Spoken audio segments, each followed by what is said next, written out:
আসসালামু আলাইকুম রহমতুল্লাহ। প্রিয় চাঁদপুরবাসী, শেখ ফরিদ আহমেদ মানিক ওরফে কুত্তা মানিক, ওর ব্যাপারে আমি এ যাবৎ যে কয়টা পোস্ট এবং স্ট্যাটাস দিয়েছি ফেসবুকে, কোনো পোস্ট এবং স্ট্যাটাসই ভিত্তিহীন না। সে বিগত দিনের ত্যাগী রাজপথের লড়াকু সৈনিক, বিএনপির শহীদ প্রেসিডেন্ট জিয়াউর রহমানের আদর্শের নেতাকর্মীদের বাদ দিয়ে 5 আগস্টের পর স্বৈরাচার আওয়ামী লীগের লোকজন দিয়ে বিভিন্ন ইউনিয়ন, ওয়ার্ড, পৌর, উপজেলা, জেলা কমিটি গঠন করতেছে। তার বিরুদ্ধে প্রতিবাদ করতেছি এবং চাঁদপুর জেলাবাসীর কাছে জানাইতেছি যে তার এই অপকর্মগুলা তুলে ধরার জন্য।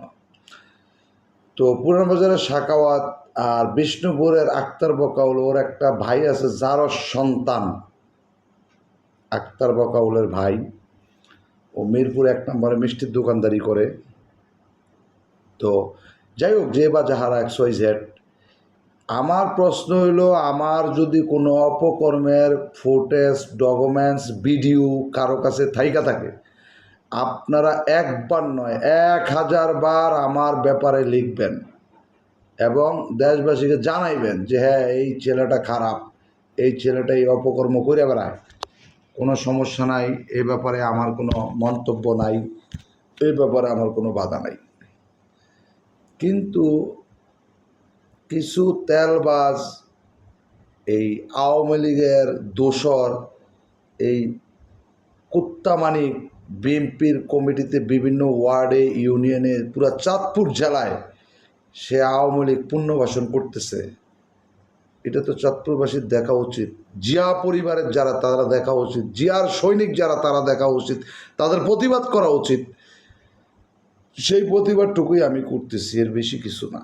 তো যাদের গায়ে লাগে, আমি আবারও আজকে লাইভে চ্যালেঞ্জ করে বললাম, চাঁদপুর জেলায় যদি আলামিনের কোনো ডকুমেন্টস থাকে যে হ্যাঁ আলামিন এই কুকর্মের সাথে সম্পৃক্ত, আলামিন আওয়ামী লীগের দোষদের সাথে সম্পৃক্ত, আলামিন আওয়ামী লীগকে পুনর্বাসন করছে টাকার বিনিময়ে, একবার নয় 1000 বার নিউজ করবেন।